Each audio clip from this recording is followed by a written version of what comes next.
the underground temple. My name is Hayashi. These talks are part of a series of conversations about unique aspects of the martial arts. I've created the underground temple for people who are looking to understand the deeper, more esoteric nature of these arts. In this talk, I'm going to read an excerpt from my book, The Soul Polisher's Apprentice. This excerpt is going to focus on traditional form practice, exploring both its practical and spiritual implications. On a little background note, there's a prominent set of forms popular in Okinawan, Japanese, and Korean martial arts, sometimes called the Pinans, which contain a three-step, three-punch pattern, as do many preliminary form sequences in a number of martial arts systems worldwide. This excerpt uses the three-step and punch event found in the opening of the Okinawan Seizan kata to begin an inquiry into the broad nature of kata.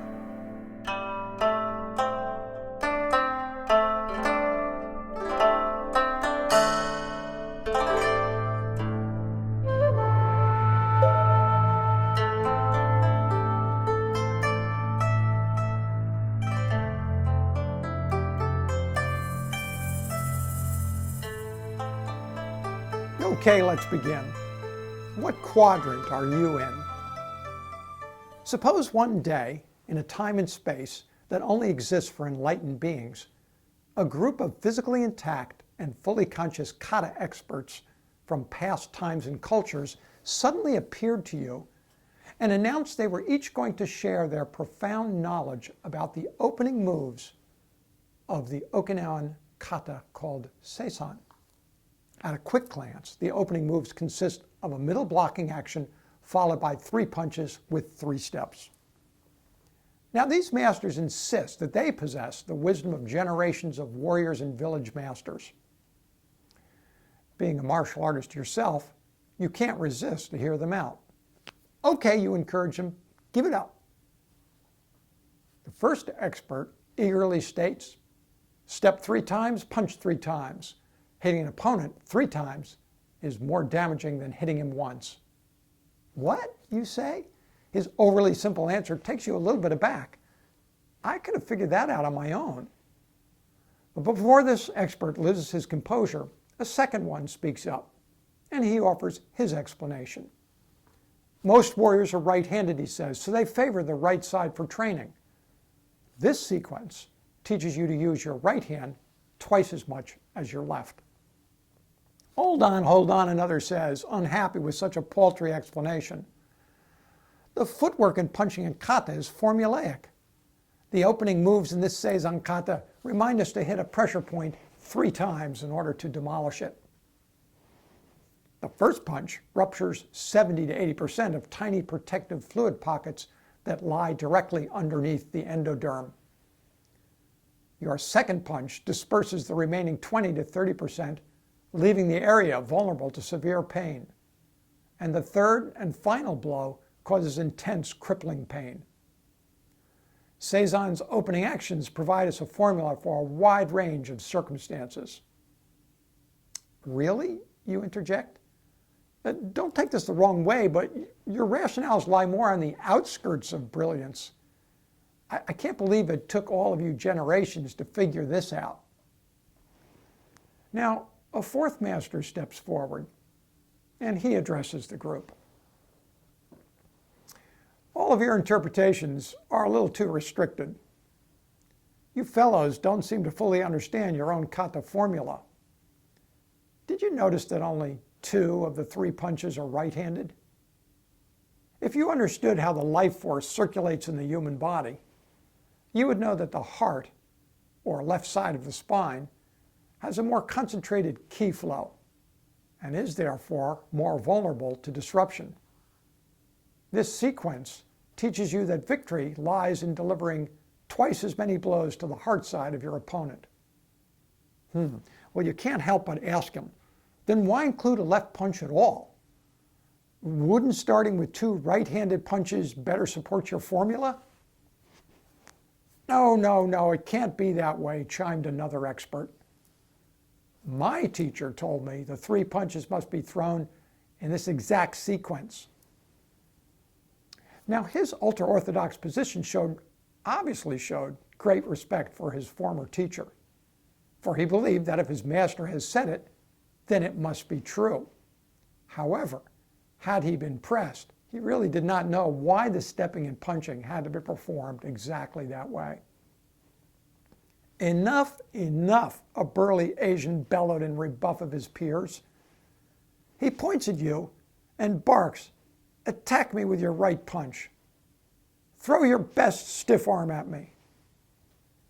You do, and deftly, he places you in an excruciating wrist lock that buckles your knees in pain. It's what you do, he goes on to say, not what you're thinking about doing that defines kata. Too much thinking only swells the head. Big heads may win verbal fights, but they get easily smashed when fists and feet are involved. I interpret kata in the most direct, controlling, and ruthless way. These opening moves you've all demonstrated teach one how to demolish a common right-handed attack, and none of my punches is actually a strike at all.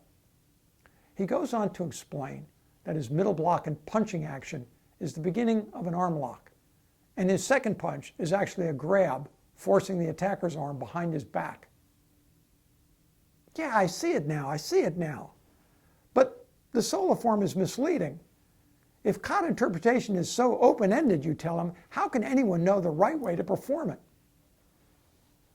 He responds, until you develop your sight, you won't know what you're looking at. You martial students frequently trip over your own assumptions. Your narrow perception keeps you in the dark. Remember that old martial cliche? Foundation first, walls second? Heightened perceptions are built upon basic perceptions. Basic control of your opponent comes first. Advanced manipulation second. A beginner's eye is undeveloped like an infant's. It's a simple process. The more you look, the more you see. If you liken kata to a pair of night vision binoculars, then we can say that kata gives us the ability to peer into the depth of human possibility. A raspy-voiced expert catches their attention. He stands in the group clad in baggy pants and sports a wispy goatee. His eyes are bright and clear. There's another side to kata, he says. Some forms have had their meaning shrouded to prevent others from penetrating their deeper lessons. This encryption prevented outsiders from stealing lethal moves that could be used against the demonstrator or his followers. There were political, military, and security agendas that required some kata knowledge remain a secret. So you see, his partner chimed in, kata possesses both a practical and encoded or symbolic value. On one level, katas present us a set of general or lesser tactics while concealing the most lethal ones underneath. The kata's general template holds us to proper mechanical guidelines, yet still allows a customized response to the most common attacks. So you can select either humane or brutal responses.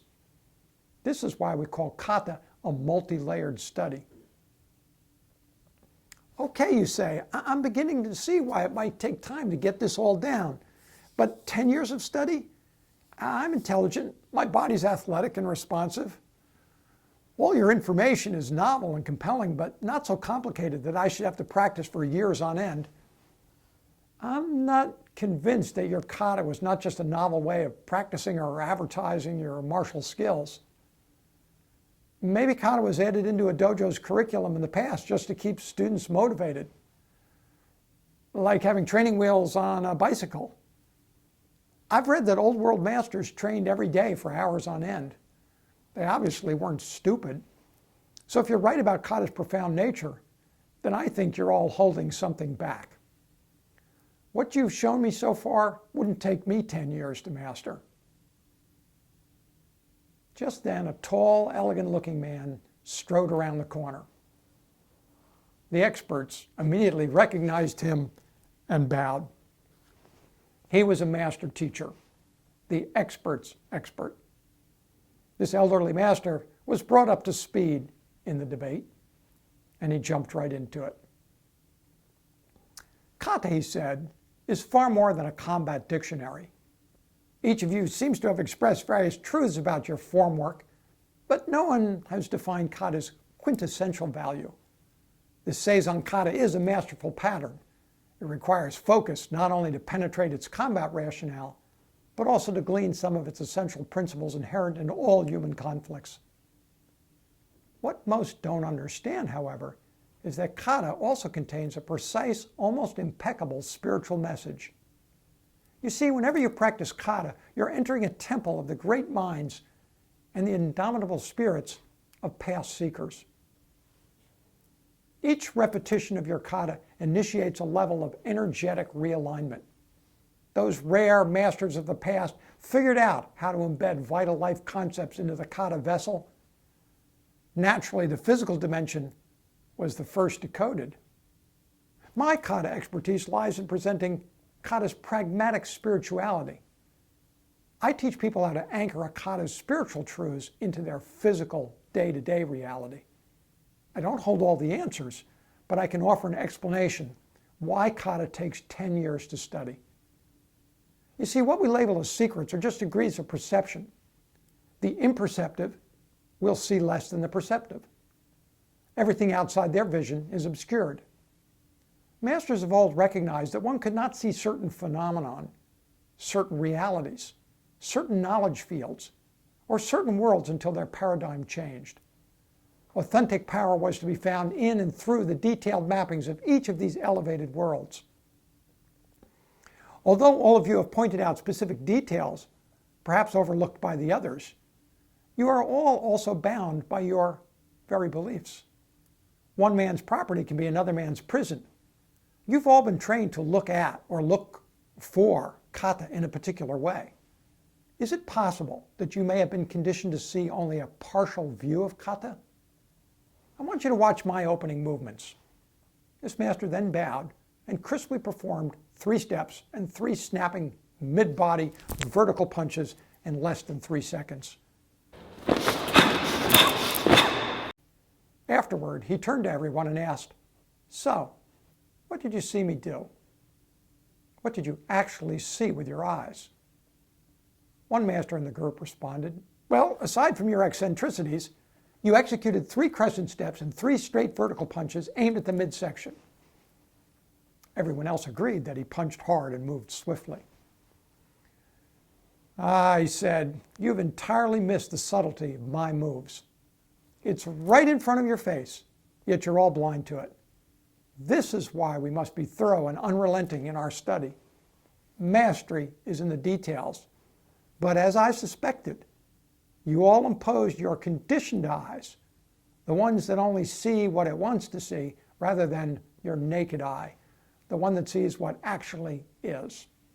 It's true, I performed 3 crescent steps and 3 punches, but not a single one of my punches was the same. These motions were not my eccentricities of action. They were your eccentricities of imagination. Don't forget, there are 2 types of imagination, one that binds and one that loosens, one that limits and one that extends, one that blurs and one that focuses. The lesson of the 3 is the most fundamental, powerful kata teaching. Yet you'll be hard-pressed to find many sensei to articulate this truth. Great masters corked their best lessons in the essential forms of Asia. Their kata were vitalizing elixirs to self-mastery. However, the cork now appears to be stuck in the kata bottle. Did you know that in the Sanskrit, the word Seizan means born of the 3? How profound could such slight changes in your punching really be, you ask this master, politely to avoid insult. The master then reaches into his dogi, and with lightning speed, he flicks a small razor-tipped dart at your head, just missing your eye. How small of an arc in my dart's trajectory would it take to make a difference in your vision, he responds. Small events can yield huge consequences. Did you forget the wisdom of the Chinese classics that a force of only 4 ounces can move 1,000 pounds? Grand cultures are conditioned to think in grandiose terms. You may believe that my movements were just punches, but that is not the sole lesson of this kata. The difference between life and death, between success and failure, between enlightenment and endarkenment, between mastery and mediocrity, between virtue and viciousness, begins with the smallest of choices and actions. He looked at their quizzical faces. Stop trying to fit what I did into your mental construct. Try expanding into my paradigm. Well, how do we do that? Someone asked. Precisely, he said. That is a worthy question. It's the reason our disciplines exist, to challenge our limiting beliefs. Kata is a remarkable tool that can pry the clam of consciousness out of its complacent shell. Kata may take years to learn because it contains very refined martial principles. All your current rationales and methods that you've demonstrated have only described its lower rungs. On a practical level, I agree with all of you that kata generates an enormous battlefield advantage, both in external and internal strength and tactical knowledge. But kata also works simultaneously on a spiritual level to free the mind from conflict and suffering. A senior student of mine once complained that such esoteric knowledge was far too vague to put to use. But I disagree. It's no more complex than the material you learned on the first day of your basic training. How easy was your first back kick or settling into your first cat stance? If an infant could have basic reasoning powers, how many adult activities would it find inconceivable? Flying a jet would seem incomprehensible to the child. The child might throw its hands into the air and cry, "Who can learn such a complex task?" I'm not explaining beginner or intermediate skill level concepts.